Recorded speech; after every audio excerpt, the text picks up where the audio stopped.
Samajwadi party अध्यक्ष अखिलेश यादव का बड़ा बयान सामने आया है। अखिलेश यादव ने कहा है कि जनता बीजेपी की नकारात्मक और भेदभाव की सियासत से थक चुकी है और इसी बदलाव और प्रोग्रेसिव पॉलिटिक्स के लिए समाजवादी लोगों को जोड़ने का काम कर रही है। और स्वामी प्रसाद मौर्य अपने तमाम लोगों के साथ आए और अब दारा सिंह चौहान भी हमारे साथ आ गए हैं। मुझे खुशी है कि पूरा यूपी खुशहाली की पॉलिटिक्स करना चाहता है और रोजगार और विकास को आगे बढ़ाना चाहता है और आने वाले समय में ऐसा ही होगा और जनता समाजवादी पार्टी की सरकार बनाएगी।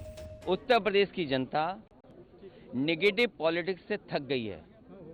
उत्तर प्रदेश की जनता लगातार जिस तरीके से भेदभाव की राजनीति हो रही थी, उत्तर प्रदेश की जनता ने देखा है कि किस तरीके से नफरत की राजनीति हुई है, शोषण की राजनीति हुई है, लोग अपमानित हुए हैं।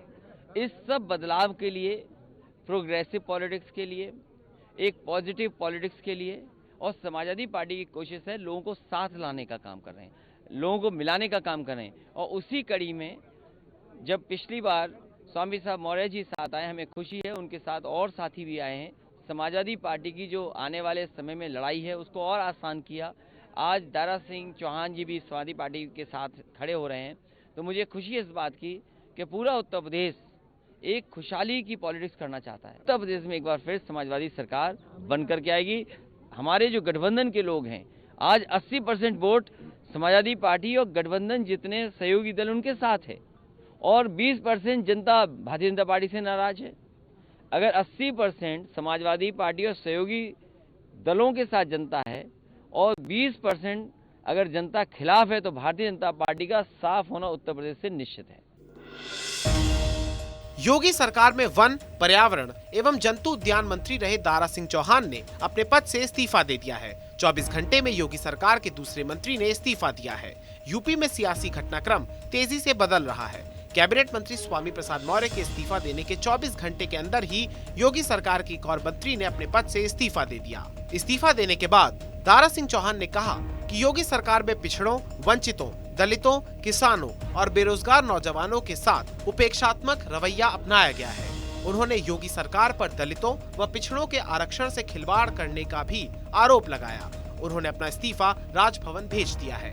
भारतीय जनता पार्टी के सरकार में हमने पूरी निष्ठा और लगन के साथ जो है, और मैं नहीं, पूरे मेरे समाज के ओबीसी, दलित, सारे समाज के जो डिप्रेस वंचित समाज के लोगों ने साथ दिया। लेकिन निश्चित रूप से 5 साल में ओबीसी, दलित, ऐसे वंचित बेरोजगार नौजवान को न्याय नहीं मिल पाया।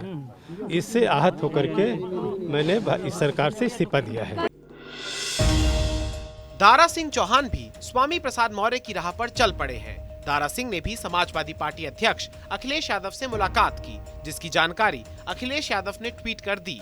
अखिलेश ने ट्वीट करते हुए लिखा कि सामाजिक न्याय के संघर्ष के अनवरत सेनानी दारा सिंह चौहान का सपा में ससम्मान हार्दिक स्वागत एवं अभिनंदन है। सपा व उसके सहयोगी दल एकजुट होकर समता समानता के आंदोलन को चरम पर ले जाएंगे, भेदभाव मिटाएंगे। ये हमारा समेकित संकल्प है। उन्होंने कहा कि सबको सम्मान, सबको स्थान।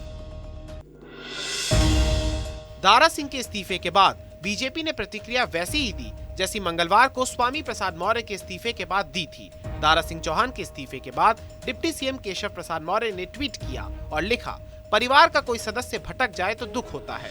जाने वाले आदरणीय महानुभावों को मैं बस यही आग्रह करना चाहूंगा कि डूबती हुई नाव पर सवार होने से नुकसान उनका ही होगा। समाजवादी पार्टी की सहयोगी आरएलडी ने भी बीजेपी को झटका दिया है। मीरपुर सीट से बीजेपी विधायक अवतार सिंह भड़ाना बुधवार को राष्ट्रीय लोकदल में शामिल हो गए। रालोद के राष्ट्रीय अध्यक्ष चौधरी जयंत सिंह से मुलाकात के बाद उन्होंने पार्टी का दामन थाम लिया। आरएलडी के ट्विटर हैंडल से ये दोनों नेताओं के बीच मुलाकात की तस्वीर साझा करते हुए ये जानकारी दी गई। पश्चिमी यूपी के मीरापुर से विधायक अवतार सिंह भड़ाना ने पिछले साल किसान आंदोलन का समर्थन करते हुए बीजेपी छोड़ने का ऐलान किया था। मेरठ और फरीदाबाद से सांसद रहे अवतार सिंह भड़ाना किसान आंदोलन के दौरान काफी सक्रिय रहे। उन्हें गुर्जर समुदाय का बड़ा नेता माना जाता है। अखिलेश जी ने मुझे कहा कि आपको, क्योंकि आपके पूरे पश्चिमी उत्तर प्रदेश में किसानों की लड़ाई लड़ी है, तो इस वक्त आप हमारे साथ गठबंधन में आए और काम करें। मैंने किसानों के हित में ये फैसला लिया और मैंने बीजेपी को छोड़ा। बीजेपी ने भी अखिलेश के कैंप और कांग्रेस पे सेंधमारी की है। बुधवार को सिरसागंज विधानसभा क्षेत्र से सपा के विधायक हरिओम यादव और बेहट सीट से कांग्रेस के विधायक नरेश सैनी ने बुधवार को भारतीय जनता पार्टी की सदस्यता ग्रहण कर ली। बीजेपी प्रदेश अध्यक्ष स्वतंत्र देव सिंह ने दिल्ली में यादव और सैनी के अलावा एतमादपुर से बसपा के पूर्व विधायक धर्मपाल सिंह को पार्टी में शामिल कराया। उन्होंने कहा कि नेताओं के भाजपा में शामिल होने से पार्टी के चुनाव अभियान को मजबूती मिलेगी। इस समय अखिलेश खुद कोई निर्णय नहीं कर पा रहे हैं। उनके चाचा जो प्रोफेसर रामगोपाल यादव हैं, वो समाजवादी पार्टी को भी खत्म कर देंगे और अखिलेश जी को भी खत्म। इससे पहले बुधवार सुबह समाजवादी पार्टी और उनके सहयोगियों के बीच सीट शेयरिंग का फॉर्मूला तय हो गया है। अखिलेश यादव ने सहयोगियों और पार्टी के नेताओं से संवेदनशील मुद्दे पर गैर जरूरी बयान देने से बचने की सलाह भी दी है। वहीं सहयोगी नेताओं के साथ हुई बैठक की एक तस्वीर ट्वीट कर अखिलेश ने लिखा है, सपा के सभी सहयोगी दलों के शीर्ष नेतृत्व के साथ आज हुई उत्तर प्रदेश के विकास और भविष्य की बात। वहीं ओम प्रकाश राजभर ने भी बैठक के बाद दावा किया है कि गठबंधन में सहयोगी दलों में सहमति और जल्द ही उम्मीदवारों का ऐलान हो जाएगा और चरणबद्ध तरीके से ऐलान किया जाएगा। सब सेट है पहले ही से।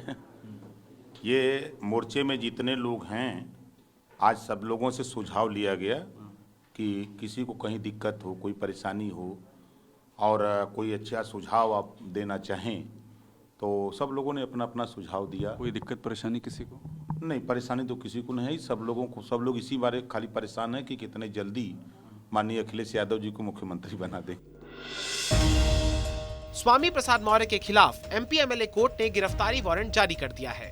उन्हें 24 जनवरी को अदालत में पेश होना होगा, अन्यथा उन्हें गिरफ्तार किया जा सकता है। स्वामी प्रसाद मौर्य ने 2014 में एक विवादित बयान दिया था, जिसमें कहा था कि किसी को भी पूजा नहीं करनी चाहिए। इसी बयान पर धार्मिक भावनाएं आहत करने के आरोप में उन पर केस दर्ज कराया गया था। 2014 में मैंने एक परिवाद दायर किया था स्वामी प्रसाद मौर्य के खिलाफ, क्योंकि इन्होंने देवी देवताओं पर अभद्र टिप्पणी किया था, जिसमें कोर्ट ने इनको 295A में तलब किया था और इन्होंने तलबी के खिलाफ जिला न्यायालय में रिवीजन किया था। जिला न्यायालय के द्वारा भी इनका रिवीजन निरस्त कर दिया गया और इनको NBW जारी किया गया। इस NBW के खिलाफ ये हाई कोर्ट गए। हाई कोर्ट में इनको स्टे मिल गया और स्टे तब तक ये फाइल जो है हमारे सुल्तानपुर में न्यायालय में विचाराधीन चल रही थी। 6 जनवरी को MP MLA कोर्ट में उक्त फाइल में हाई कोर्ट का आदेश, क्योंकि सुप्रीम कोर्ट में 6 माह व्यतीत हो जाने पर वो स्टे समाप्त समझा जाएगा, इस तरह का माननीय MP MLA कोर्ट ने एक आदेश जारी किया और 12 जनवरी को इनको न्यायालय में तलब होने का आदेश दिया। आज 12 जनवरी को ये उपस्थित नहीं थे, लिहाजा पूर्ववत NBW इनको फिर जारी कर दिया गया और अगली सुनवाई 24 जनवरी के लिए नियत कर दी गई।